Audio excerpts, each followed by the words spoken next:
We woke to a biting morning, crisp and cold, wrapped in the deep northern silence of Abitibi Canyon. Behind the ridgeline, the sun began to pour light into the canyon. It touched the fog first, turning it soft and golden, while the fall colors around us glowed like amber, copper, and flame.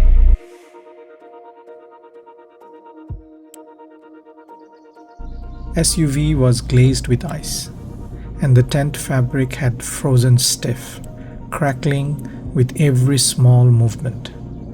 Each breath lingered in the air for a heartbeat before fading away. A thick layer of fog hovered only over the river, never climbing the mountains or spilling into the forest beside it. It floated like a living cloud blanket, as if the river had its own private sky. For a moment, everything looked enchanted.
We skipped breakfast this morning.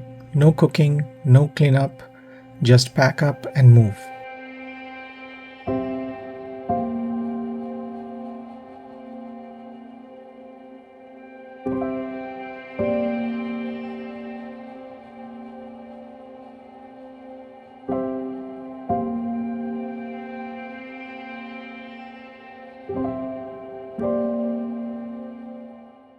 Around 8 a.m. we started breaking camp, but the frosty cold slowed everything down.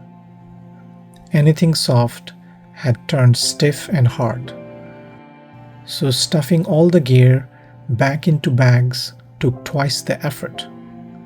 Still, By 9 a.m., we were packed, loaded, and ready to roll.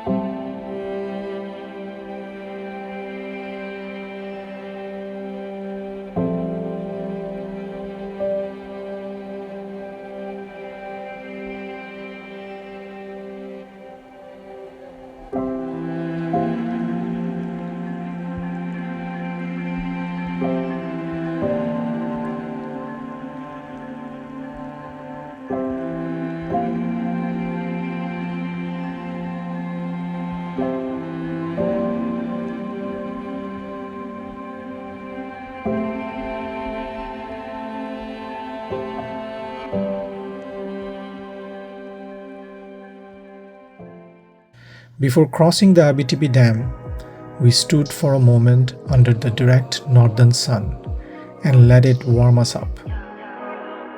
As we crossed the Abitibi Dam, the view was something else. The kind you take in slowly, knowing you are leaving a place full of memories. We are already hoping to come back in winter, sometime in the future, and take the Whittam Road all the way to Atuapishkat.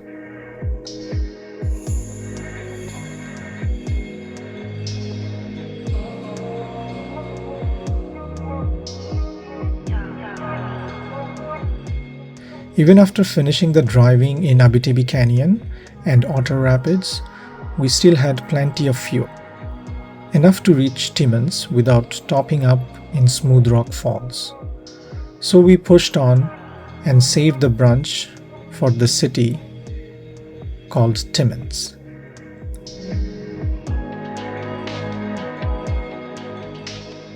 Today the plan is simple. Cruise through the Grassy Road and Portelance Road, taking it slow and soaking it all in. Along the way, we will scout a few potential dispersed campsites for a future trip. And if a sidetrack looks promising, we will take a detour and explore the scenic routes as far as the SUV can safely carry us.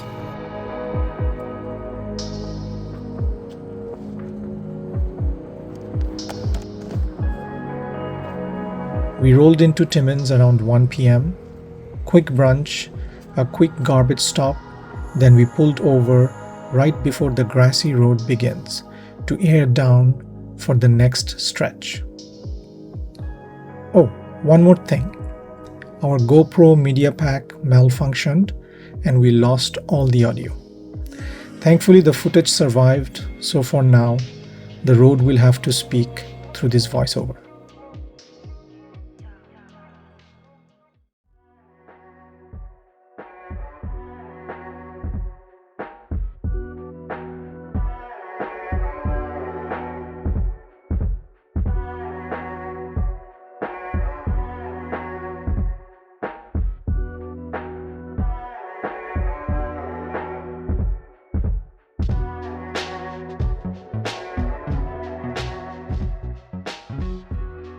South of Timmins, Pine Street South eventually turns into Grassy Road. Around the midpoint, it also branches east and becomes Highway 566. Closer to Timmins, we passed a few vehicles and signs of private property, likely cottages, lodges, and outfitter spots. But the farther we pushed from Timmins, the more the road emptied out. It felt less traveled, more remote, with clear signs of active logging and fresh leftovers from recent work.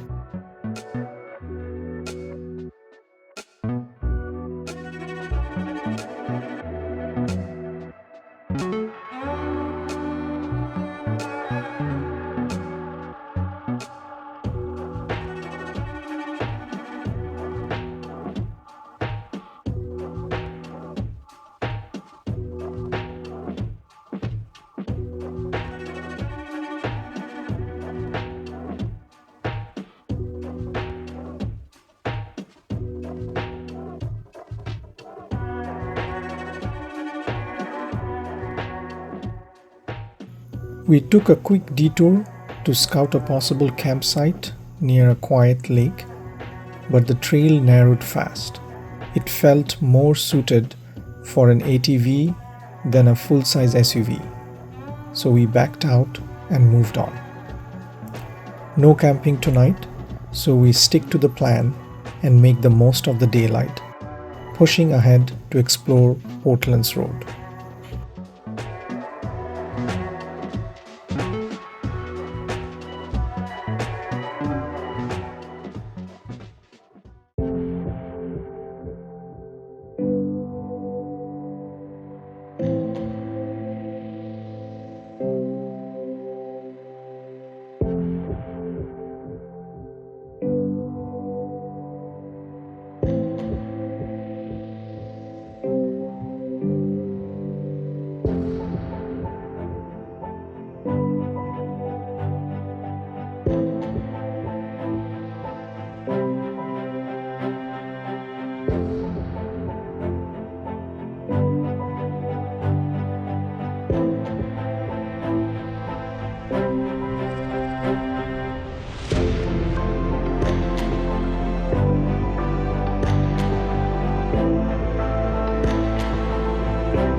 Around 4:30 p.m., we finally reached the shining tree end of Portelance Road, a drive we had been waiting for. At first, Portelance surprised us. The road was wide, smooth, and well-maintained gravel, and it was obvious why. Active logging operation was keeping this section in shape.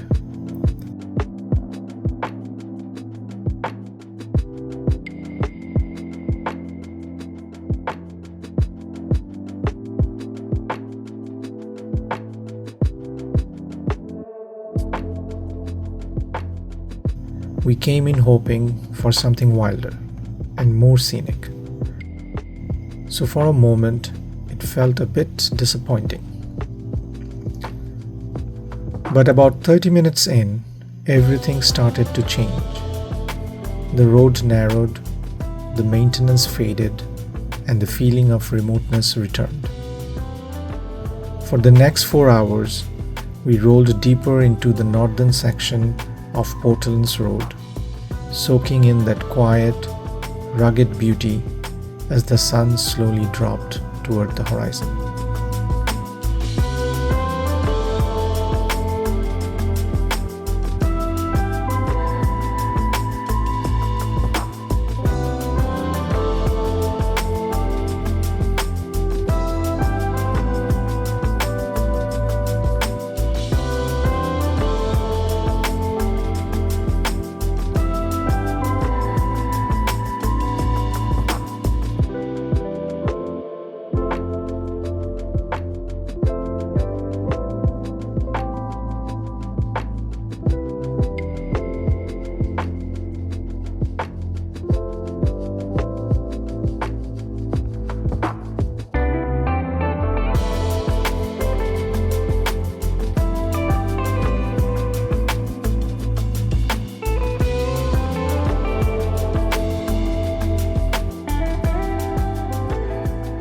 We spotted a hand-painted marker on a roadside rock and took it as a sign to explore.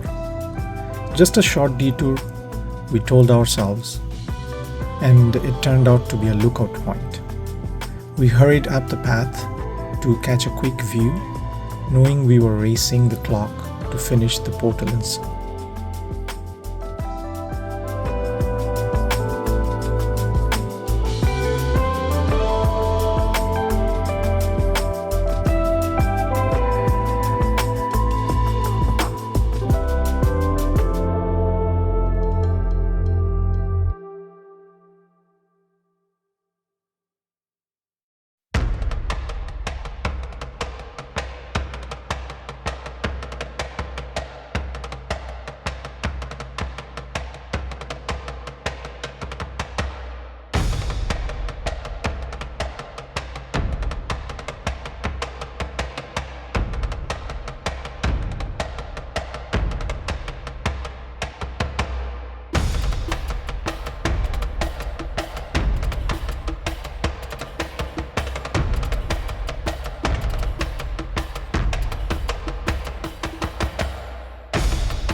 Around 6 p.m., we pulled over for a short break to stretch our legs and to complete our afternoon and late afternoon prayers.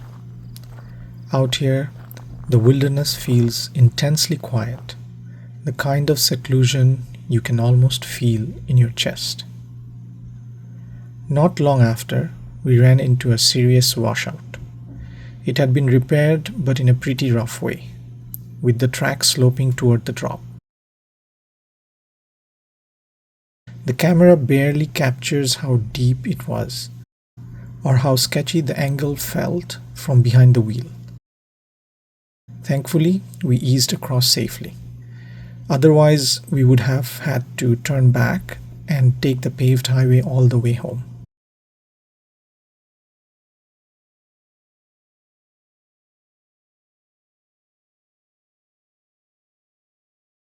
For those of us who chase overlanding trips like this, it is about experiencing the wilderness on our own terms. And of course, nothing beats the thrill of rolling through a rugged, secluded, scenic back road. For the next few minutes, I will let the road and the landscape speak for themselves.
Around 7 p.m., we hit our second obstacle, a solid looking bridge frame, but with missing and worn out wooden planks that made the crossing feel anything but routine. We had to creep forward and place the tires with real precision. One wrong line and a wheel could drop into a gap and get stuck, hanging awkwardly off the bridge. Even the planks that looked intact were a question mark. How strong were they? We did take some comfort in knowing a truck with a trailer had crossed just a few minutes before us, so it was clearly possible. Still, out here, caution is everything. And for us, this one was definitely sketchy.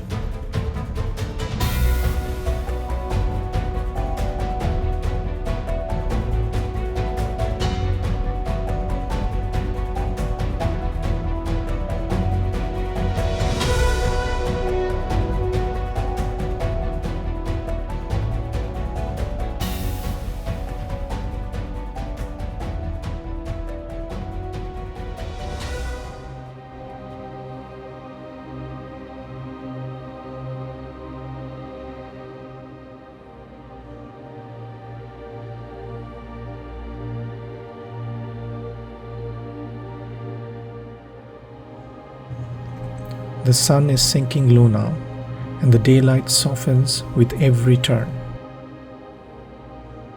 We follow the beaten path through the forest as the last golden glare slips between the trees, catching on pockets of leaves and gravel, making the woods briefly shimmer. For the next few minutes, watch the wilderness unfold as we roll into the last stretch of Portelance Road in Sudbury, Ontario.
We have finished Portelance.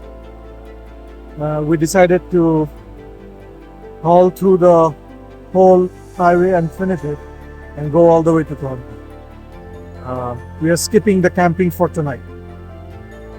We covered the whole highway, stopped in multiple places, took some drone shots, and now we are just on the outskirts of the Portelance highway.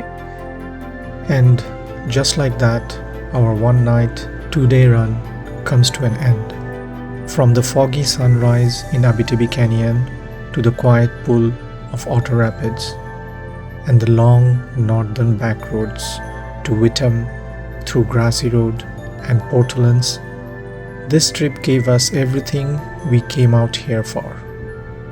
Silence, challenge, and those moments that feel almost unreal. We are heading home tired, grateful, and already thinking about the next time. Until then, the North keeps calling.